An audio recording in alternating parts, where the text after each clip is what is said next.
نحمد الله تعالى على سابق النعماء وتوالي الآلاء ونستزيده سبحانه وتعالى من فضله ونسأله العون والسداد ونصلي على صفوة أنبيائه وخاتم رسله وأصفيائه وعلى آله وصحبه ومن اتبع هديه إلى يوم الدين وبعد.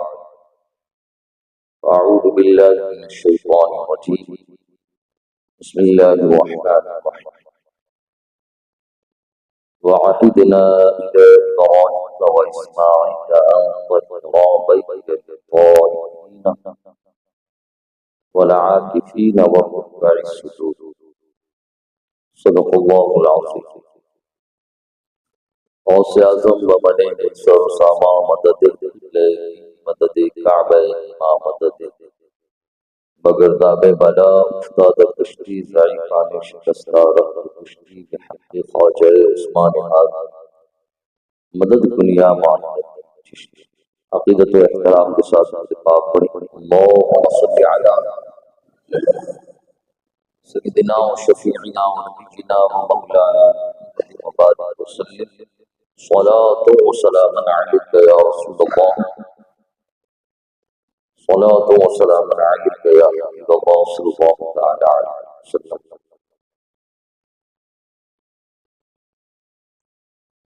آج کے بعد ہمارا رمضان کے آخری عشرے میں داخل ہو جائے گا اور رمضان کا یہ مبارک اور مسعود مہینہ ہم سے اور آپ سے رخصت ہو جائے گا. ہمارے نبی کریم صلی اللہ تعالی علیہ وسلم آپ کی عادت کریمہ تھی کہ آپ ماہ رمضان عبادت میں کثرت فرمایا کرتے تھے. ابتدا کے جو 20 ایام ہوتے تھے اس میں آپ عبادت بھی فرماتے اور کچھ آرام بھی فرماتے. یہ آپ کی عادت ہے. عبادت بھی فرماتے اور بقدر ضرورت آپ آرام بھی فرماتے تھے. لیکن آخری عشرے میں آپ کا یہ حال تھا کہ آپ عبادت پر کمر کس لیتے تھے اور پوری رات آپ نہ صرف خود عبادت فرماتے بلکہ اپنے گھر والوں کو بھی جگا کر آپ انہیں عبادت کا حکم دیتے تھے. تو یہیں سے آخری عشرے کی اہمیت اور فضیلت ہمارے اور آپ کے سامنے واضح ہو جاتی ہے. اور آخری عشرے کا اعتکاف آپ فرماتے تھے، لازماً فرماتے تھے. باضابطہ آپ پہلے سے اس کی تیاری فرماتے تھے. اسی لیے آخری عشرے کا جو اعتکاف ہے کیونکہ اللہ کے نبی صلی اللہ تعالی علیہ وسلم نے اس کا خصوصی اہتمام فرمایا ہے آخری عشرے کے اعتکاف کا. شرعی اعتبار سے اس عشرے کی اعتکاف کی اہمیت بھی بڑھ جاتی ہے. اس لیے اس عشرے میں جو اعتکاف ہے وہ سنت مؤکدہ علی الکفایہ. اس کا مطلب یہ ہوا کہ بستی محلہ شہر سے کسی نہ کسی کو اعتکاف کرنا ہی پڑے گا. اگر نہیں کیا تو پورے علاقے کے لوگ گناہگار اور اگر کسی ایک نے کر لیا تو سب بری ذمہ ہو جائے گا. کہ اللہ کے نبی صلی اللہ تعالی علیہ وسلم اس عشرے کے اعتکاف کا خاص اہتمام فرمایا کرتے ہیں. تو آج سے بہت سے خوش نصیب لوگ ہوں گے جو آج اعتکاف میں بیٹھیں گے. قرآن شریف کے اندر اللہ رب العزت فرما رہا ہے وَعَهِدْنَا إِلَىٰ إِبْرَاهِيمَ وَإِسْمَاعِيلَ أَن طَهِّرَا بَيْتِيَ. اور ہم نے ابراہیم اور اسماعیل کو تاکید کی أن طَهِّرَا بَيْتِيَ کہ میرے گھر بیت اللہ کو خوب صاف رکھے. اس کے لیے للطائفین والعاکفین والرکع السجود. حج و عمرہ کرنے والے طواف کرنے والوں کے لیے اعتکاف کرنے والوں کے لیے اور رکوع اور سجدہ یعنی نماز پڑھنے والوں کو.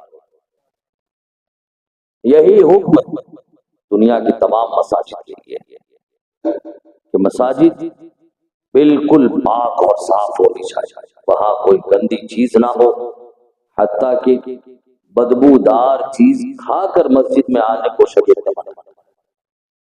مسجد کی پاکیزگی، اس کی طہارت، اس کی نفاست اور اس کی صفائی کا یہ حکم قرآن نے دیا ہے. ان طہرا بیتیا، ہم نے ابراہیم اور اسماعیل کو تاکید کیا، ہم نے ان سے عہد لیا کہ وہ ہمارے گھر کو خوب خوب صاف رکھیں. اب ایسے ایک بات یہ سمجھ میں آئی کہ مسجد کی صفائی کا خیال کرنا، سبحان اللہ، یہ انبیاء کرام علیہ السلام کی سنت ہے. اللہ رب العزت نے دونوں باپ بیٹے حضرت ابراہیم حضرت اسماعیل علیہ السلام کو مسجد کی پاکیزگی، طہارت اور صفائی کا تاکیداً حکم فرمایا ہے. اور دوسری بات جو سمجھ میں آئی وہ یہ کہ مسجد کے بنیادی مقاصد میں سے، جہاں بنیادی مقاصد مسجد کی عبادت ہے، نماز پڑھنا ہے، تو وہیں مسجد کے بنیادی مقاصد میں سے ایک مقصد اعتکاف کرنا بھی ہے. طہرا بیتیا للطائفین والعاکفین، یا میرے گھر کو صاف کرے طواف کرنے والوں کے لیے اور اعتکاف کرنے والوں کے لیے اور رکوع و سجدہ کرنے والے، نماز پڑھنے والوں. تو مسجد کے بنیادی مقاصد میں سے ایک مقصد اعتکاف کرنا ہے.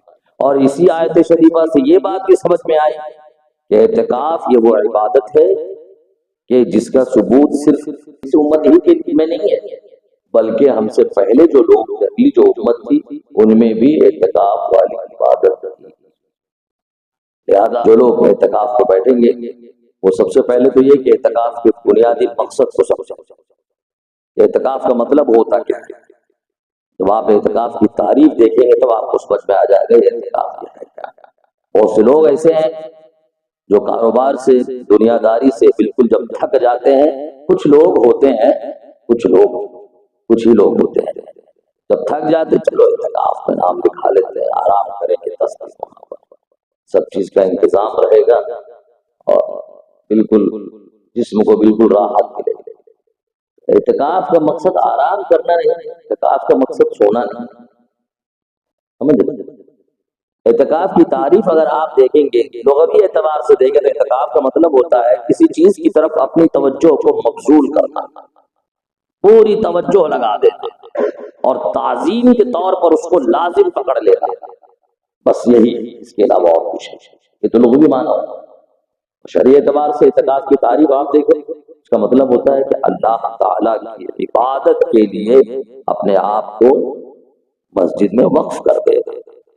یہ ہے اعتکاف کی لغوی، یہ اعتکاف کی شرعی تعریف. اور اعتکاف کا مقصد کیا ہے؟ اعتکاف کا مقصد صرف اور صرف دنیا سے کنارہ کش ہو کر، مصروفیات دنیا سے اپنے دامن کو بچا کر صرف اور صرف اللہ رب العزت کی رضا کی خاطر اللہ کی عبادت میں مصروف ہو جانا. اور یہی چیز ہمیں سرکار دو عالم صلی اللہ تعالی علیہ وسلم جو آخری عشرے کا جو اعتکاف تھا، اس اعتکاف سے ہمیں اور آپ کو یہی درس ملتا ہے، یہی سبق ملتا ہے کہ آپ صلی اللہ تعالی وسلم پوری رات عبادت میں گزارا، سب کو جگاتے تھے، خود بھی جاگتے تھے، اہل خانہ کو بھی جگاتے تھے اور سب کو کہتے تھے کہ عبادت میں پوری رات گزارا. ابتدا کے 20 دن میں کچھ آرام بھی فرما لیتے تھے، لیکن آخری 10 دنوں میں آپ بالکل آرام نہیں فرماتے تھے. تو اعتکاف کا بنیادی مقصد کہ صرف اور صرف اللہ رب العزت کی عبادت کرنا ہے. لہذا جو لوگ اعتکاف میں بیٹھنے والے ہیں، جو خوش نصیب، وہ اپنا ایک نصاب ترتیب کر لیں، ایک نظام بنا لیں. ہم جو 10 دن بیٹھیں گے یہ بیٹھنا ضائع و برباد نہ جائے، ہمارے اندر تقوی و طہارت کے اعتبار سے کچھ ترقی ہو. جب ہم 10 دن کے بعد مسجد سے نکلے تو بالکل خالی ہاتھ نہ آئے، بلکہ اپنے اندر عبادت کا ذوق، عبادت کا شوق، عبادت کی عادت لے کر ہم مسجد سے نکلے. تب جا اور اپنے اندر ایک روحانی انقلاب محسوس کرے، تب جا کر اس کے اعتکاف کا اسے فائدہ اور ثمرہ ملے گا، ورنہ پھر کوئی فائدہ نہیں۔ درود پاک پڑھ لیں، اللہم صلی علی سیدنا و شفیعنا و نبینا و مولانا محمد وسلم، صلاۃ و سلام علیک یا رسول اللہ صلی اللہ تعالی علیہ وسلم۔ نصاب پر جب سال گزر جائے، شروع سال میں بھی اور آخری سال میں بھی جب نصاب باقی رہے، اس کو ہولان ہول کہتے ہیں، تب اس پر زکوٰۃ ہے، 2.5% آپ نکال کر اس کو دے دیجیے، اسی کو زکوٰۃ کہتے ہیں۔ تو جب بھی سال پورا ہو آدمی زکوٰۃ نکالے، لیکن عام طور پر لوگوں کی عادت ہے رمضان میں زیادہ ثواب ملتا ہے تو رمضان میں زکوٰۃ وغیرہ ادا کرنے کا زیادہ ماحول ہے۔ جو بھی صاحب نصاب ہے، مالک نصاب ہے، شرعی مالدار ہے، اللہ نے جن کو دیا ہے اپنی عطا سے، اسے چاہیے کہ وہ زکوٰۃ ادا کرے۔ جہاں نماز کا حکم ہے قرآن شریف میں، اقیموا الصلاۃ، وہی اللہ نے بھی فرمایا آتوا الزکاۃ، زکوٰۃ ادا کرو۔ دین کے بنیادی کھمبے میں سے ایک کھمبا ہے، دین کی بنیادی باتوں میں سے ایک بات زکوٰۃ کا ادا کرنا ہے۔ ایک جگہ اللہ نے قرآن میں فرمایا خذ من اموالہم صدقۃ تطہرہم وتزکیہم بہا، یہ اپنے محبوب صلی اللہ تعالی علیہ وسلم کو حکم دیا۔ محبوب سے فرمایا رب نے، اے محبوب ان کے مال سے صدقہ دو، خذ من اموالہم صدقہ، ان کے مال سے صدقہ دو۔ اب یہ صدقہ جو لوگ، اس سے فائدہ کیا ہوگا؟ تو خود اللہ نے قرآن میں فرمایا تطہرہم وتزکیہم بہا، یہ صدقہ جو ہے، یہ صدقہ ان کے مال کو پاک کر دے گا، وتزکیہم بہا، اور یہ صدقہ یہ اس کے باطنی جو غلاظت ہے، جو گندگی ہے، اس غلاظت اور گندگی کو بھی دور کر دے گا۔ تو صدقہ سے مال پاک ہو جاتا ہے، محفوظ ہو جاتا ہے۔ ہاں مال محفوظ ہو جاتا ہے۔ بھائی اب مال جمع کر رہے ہیں، بہت سارے مال ہے، تو اس کی حفاظت کا بھی کچھ سامان اور ذریعہ ہونا چاہیے نا، تو اس کی حفاظت کا سامان اور ذریعہ کیا ہے؟ انسان اس مال کی زکوٰۃ ادا کرتے رہے۔ ہاں مال کی جو زکوٰۃ ادا کرتا ہے وہ بالکل مال کی ہلاکت سے بے خوف ہو جاتا ہے، اس کا مال اللہ کے امان اور اللہ کی حفاظت میں چلا جاتا ہے۔ قرآن میں اللہ نے فرمایا ان الذین آمنوا وعملوا الصالحات واقاموا الصلاة وآتوا الزکاة لهم اجرهم عند ربهم ولا خوف علیہم ولا هم یحزنون، بے شک وہ لوگ جو ایمان لائے، عمل صالح کیے، نماز ادا کیے، زکوٰۃ دیے، ان کا اجر ان کے رب کے پاس ہے، ولا خوف علیہم ولا هم یحزنون، اور وہ بالکل بے خوف۔ یعنی آپ کے پاس جو مال ہے بقدر زکوٰۃ آپ نے اس کی زکوٰۃ ادا کر دی، اب بالکل مطمئن ہو جائے، اللہ رب العزت اپنے کرم سے اس مال کی حفاظت فرمائے گا۔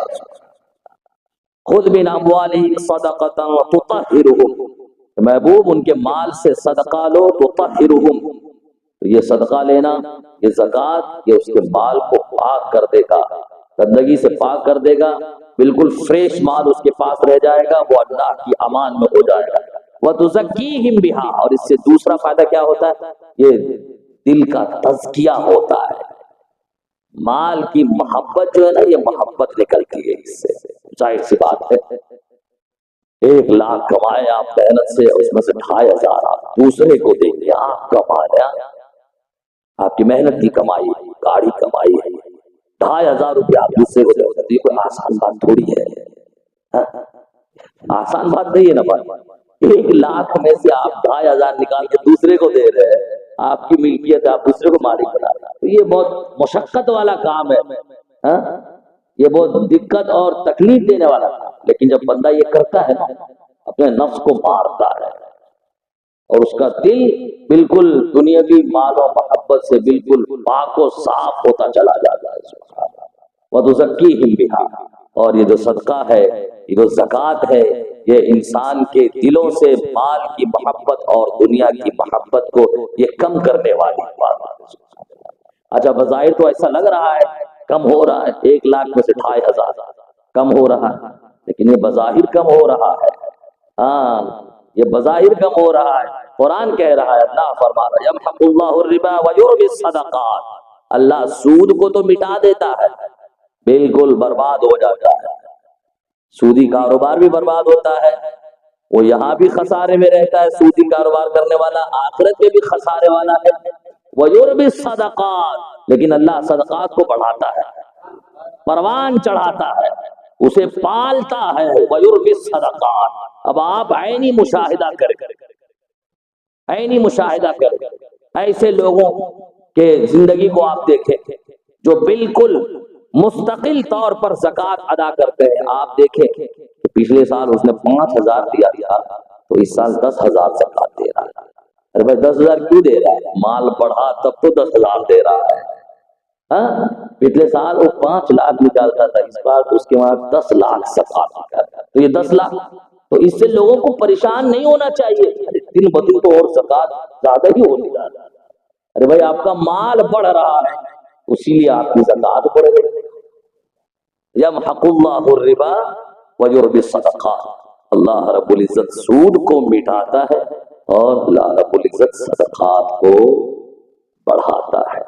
لہذا جو مالک نصاب ہے وہ یہ سوچ کر کہ اللہ کا دیا ہوا ہے اور اللہ ہی کے حکم سے جو ان کے مستحقین ہیں ہمیں ان تک پہنچانا ہے، اور اگر نہیں ادا کریں گے تو پھر سوچیں گے۔ قرآن میں اللہ نے فرمایا ہے وہ مصیبت کا سامان ہے، وہ مصیبت کا سامان ہے، والذین یکنزون الذهب والفضة ولا ينفقونها في سبيل الله فبشرهم بعذاب علیم، کہ وہ لوگ جو سونے چاندی کو جمع کرتے ہیں، مال و دولت کو جمع کرتے ہیں اور راہ خدا میں خرچ نہیں کرتے ہیں، فبشرهم بعذاب علیم، تو دردناک عذاب کی انہیں خوشخبری سنا، یوم یحما علیہا فی نار جہنم، کہ جس دن انہی چیزوں کو سونے چاندی وغیرہ دے ان کو جہنم کی آگ میں تپایا جائے گا، فتقوی بها جباہہم وجنوبہم وظہورہم،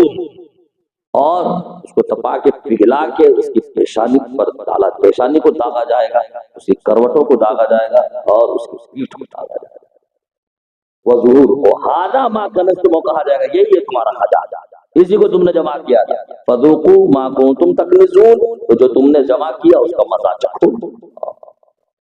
تو یہ وبال جان ہے، یہ مصیبت ہے، مال کی گندگی ہے، آپ اسے نکال دیں، اسی میں ہماری اور آپ کی عافیت اور بھلائی ہے۔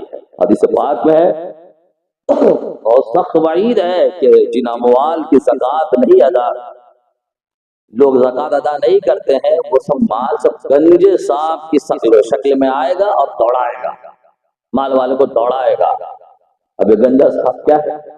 گنجا سانپ جو بہت خطرناک سانپ ہوتا ہے، ہاں کتابوں کے اندر ہے کہ سانپ جب 1000 سال کا ہو تو اس کے سر پر بال نکلتا ہے۔ حدیث پاک میں جو یہ تمثیل، یہ مثال پیش کی گئی ہے، یہ اس لیے پیش کی گئی ہے کہ زکوٰۃ ادا نہ کرنے والا یہ بڑا خسارے میں ہے۔